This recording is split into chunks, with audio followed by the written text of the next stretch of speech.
बॉलीवुड को अक्सर सेलिब्रेट किया जाता है उसके glamour, romance and larger than life story telling के लिए। लेकिन इस ग्लिटरिंग फसाद के पीछे एक ऐसी इंडस्ट्री है which is steeped in biases, controversies and deeply ingrained double standards. Casting decisions in particular ना हमें लगता है कि शायद एक्टिंग कैपेबिलिटी पर लेने चाहिए, कि जो अच्छा एक्ट करता है उसके अकॉर्डिंग उसको रोल मिलना चाहिए। But that is rarely the case. ज़्यादातर पर्सनल प्रेफरेंसेस और भी बहुत सारे डायनामिक्स चल रहे होते हैं जिसके बाद कास्टिंग डिसीजंस लिए जाते हैं। एंड क्योंकि हम कास्टिंग डिसीजन की बात कर ही रहे हैं, तो अभी हाल ही में जो कंट्रोवर्सी चल रही है between Sharvari Wagh and Ahaan Panday, specifically उनके आने वाली एक्शन मूवी के लिए, तो इनकेस आपको नहीं पता तो पहले एक बैकग्राउंड दे दूँ। शार्वरी और अहान दोनों ने अलेजेडली वाईआरएफ की न्यू मूवी, जो कि एक एक्शन मूवी रहने वाली है, उसको साइन कर लिया है and it is going to get directed by Ali Abbas Zafar. Saiyaara के सक्सेस के बाद अहान पांडे तो फाइनलाइज था ही इस मूवी के लिए, लेकिन फीमेल लीड के रिगार्डिंग ना लोगों के मन में डाउट थे कि who is going to be the female lead. कुछ ट्विटर रिपोर्ट्स और मीडिया पोर्टल्स की माने तो शार्वरी इस रोल के लिए फाइनल हो चुकी है। अब बात आई उस चीज़ की कि क्यों शार्वरी को कॉल आउट करा जा रहा है या फिर ये कंट्रोवर्सी है किसके रिगार्डिंग, तो उसका रीज़न है अहान और शार्वरी का एज गैप। और अगर आप एज गैप सुनोगे ना शायद आपको हंसी आ जाए। सी अहान इज़ 27 एंड दिसंबर में वो 28 का हो जाएगा। शार्वरी इज़ 28, उसका बर्थडे 14 जून को आता है and she was born in 1997। मतलब आप ये सोचो कि एक इंसान ऑलरेडी 28 का है और दूसरा इंसान 28 का होने वाला है। उसके बाद नेटिजन्स ने शार्वरी को ट्रोल कर दिया ये कहते हुए कि she is too older for him and therefore supposedly unsuited for a romantic role opposite him. At first glance इंसान इसको ना इग्नोर कर दे ट्रिवियल सोच करके, लेकिन अगर आप इसके बारे में एक्चुअली ध्यान दो ना, then it underscores a long standing issue in Bollywood. Women are constantly judged for their looks and age, जबकि men rarely face such scrutiny. ये कंट्रोवर्सी और साथ ही साथ में रणबीर कपूर का weird obsession with Sonakshi, we are going to discuss them both. लेकिन उससे पहले आप शार्वरी की जर्नी थोड़ी सी जान लो। तो शार्वरी ने अपनी मेंटोरशिप करी थी यशराज फिल्म्स में, जहाँ पर वो असिस्टेंट डायरेक्टर और ये सब प्रोजेक्ट्स किया करती थी। And she officially made her debut with YRF's movie Bunty Aur Babli 2 2021 में। इस मूवी में और भी स्टार्स थे जैसे रानी मुखर्जी, सैफ अली खान, सिद्धांत चतुर्वेदी।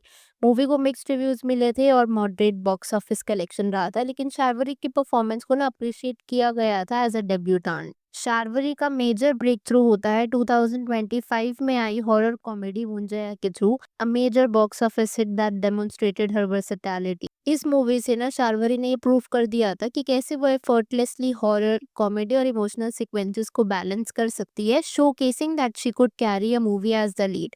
अभी वो फिलहाल में आलिया भट्ट के साथ ऑलरेडी अल्फा मूवी, जो कि वाईआरएफ का ही एक प्रोजेक्ट है, उसको ऑलमोस्ट कंप्लीट कर चुकी है। By the way did I mention कि शार्वरी ना एक काफी अफ्लुएंशियल बैकग्राउंड से आती है। उसके जो मैटरनल ग्रैंडफादर थे, he was the former chief minister of Maharashtra and उसके पेरेंट्स भी काफ़ी रिच है। तो आप मतलब समझ लो उसका background is very wealthy in that aspect. बाकी आन को तो आप लोग जानते ही हैं, आफ्टर सैयारा एंड ये उसकी दूसरी मूवी रहने वाली है विद वाईआरएफ। तो जैसे हम बताते थे, जब से अनाउंसमेंट हुई है ना, a lot of netizens felt कि शायद शार्वरी और अहान की पेयरिंग इतनी जमेगी नहीं। आप कुछ ट्वीट्स देखो, you will understand what I am trying to say. She looks too old next to him, Sharvari looks older than Ahaan, bad pairing, older policy only for females. एक चीज़ तो मैंने ये देखी है जहाँ पर इस तरीके से कॉल आउट किया जाता है, which is again very unfortunate. लेकिन इसके पीछे जो मैंने मेन रीजनिंग देखा कि शार्वरी को ट्रोल किए जाना या फिर कॉल आउट किए जाना, उसका प्राइमरी रीज़न यही था कि लोग ना अन को दोबारा अनीत के साथ देखना चाहते हैं। Aneet apparently has already started Maddock की एक नई मूवी शक्तिशालिनी, तो ऑफ कोर्स उसका और अहान का सेकंड पेयरिंग दोबारा नहीं हो सकता। आई अंडरस्टैंड कि सैयारा के बाद ना लोगों को उनकी पेयरिंग पसंद आई, केमिस्ट्री पसंद आई। सो एक वो होता है कि दोबारा मूवी में वो शायद एक साथ दिख पाते। But that does not mean कि आने वाली सारी मूवी जो अहान करेगा या अनीत करेगी वो एक दूसरे के साथ ही रहने वाली है। And this tweet aptly summarizes it. Shiveri is not old for him. He's gonna be 28. He's not some 20-year-old guy. He's just not a shipping tool. I love Aneet, but the Insta comment section gets so wild. Similarly, एक और comment भी जो मुझे दिखा, the point is people want Ahan and Aneet to work together again. I like both of them, but still I would say they should be paired together again too soon. They should work with other actors too. And I am excited for Ahan and Sharvari. मुझे तो मतलब कुछ ना comments पढ़ कर के हँसी आ रही थी जहाँ पर शार्वरी को उसके एज के लिए कॉल आउट किया जाता है। आई मीन 28 पहली बात तो is not that big of an age and second उसका आन के साथ comparison where is literally just few months younger to her. To fully understand Sharvari's predicament, well क्योंकि हम आन और शार्वरी की बात कर ही रहे हैं, तो मुझे इससे ना सोनाक्षी और रणबीर की कंट्रोवर्सी याद आई। अभी हाल ही में क्लिप वाज गेटिंग सर्कुलेटेड जहां पर बेशरम मूवी के डायरेक्टर अभिनव कश्यप ने ये रिवील किया था कि रणबीर कपूर जिस टाइम पर बेशरम मूवी की शूटिंग हो रही थी, लगभग 2012-13 के around, he was dating Katrina Kaif. और बेशरम मूवी की जो कास्टिंग थी ना, उसके लिए फर्स्ट चॉइस डायरेक्टर अभिनव कश्यप की सोनाक्षी सिन्हा थी। तो जब सोनाक्षी का नाम सामने रखा गया था तो रणबीर ने बोल दिया था कि मैं सोनाक्षी के साथ काम करने में कंफर्टेबल नहीं हूँ because of the appearance. Ranbir का ये मानना था कि Sonakshi looked older than him and repeatedly requested कि कटरीना को कास्ट किया जाए। अभिनव हाउएवर रिजेक्टेड द आइडिया क्योंकि उन्होंने बताया था कि कटरीना रोल के लिए सूटेबल ही नहीं है because of the characters regional background, जिसमें फीमेल लीड थी तारा।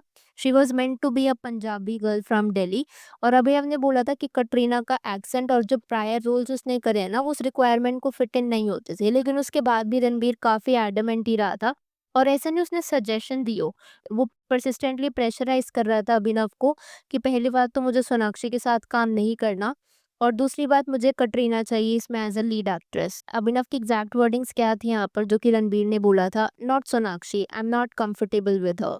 और ये चीज़ ना मुझे याद है कि सोनाक्षी ने भी अपने एक इंटरव्यू में बोली थी कि एक सर्टेन एक्टर ने उसके साथ काम करने के लिए मना कर दिया था क्योंकि उनका ये मानना था कि सोनाक्षी दिखने में उनसे बड़ी लगती है, डिस्पाइट द फैक्ट कि सोनाक्षी उनसे एज में, एक्चुअल एज में छोटी है। एंड अभिनव की स्टेटमेंट के बाद ना काफ़ी ज़्यादा क्लैरिफिकेशन आ चुकी है कि वो लीड एक्टर और कोई नहीं बल्कि रणबीर कपूर ही था एंड मूवी जिसकी बात करी जा रही थी वो बेशरम थी।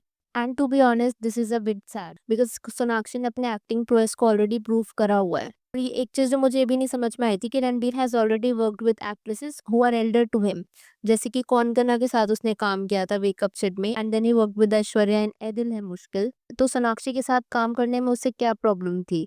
सोनाक्षी के साथ काम करने में उसे प्रॉब्लम ये आ रही थी कि सोनाक्षी उससे दिखने में बड़ी लगती है। Again very bizarre.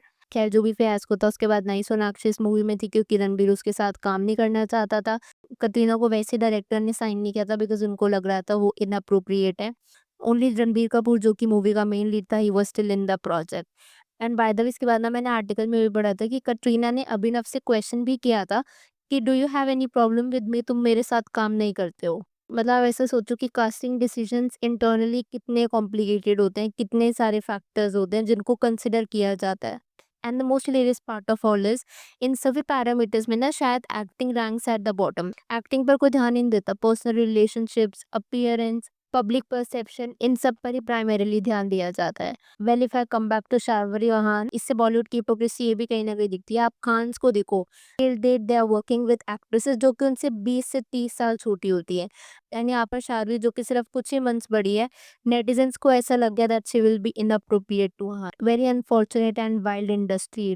वेल अब मैं यहाँ पर आपसे आपका पॉइंट ऑफ व्यू जानना चाहूंगी। अगर आपकी इस वीडियो के ऊपर कुछ थॉट्स है तो please to let me know in the comments below. Video पसंद आई हो तो hit that like button, consider subscribing the channel if you haven't already, and I will see you super soon with another video.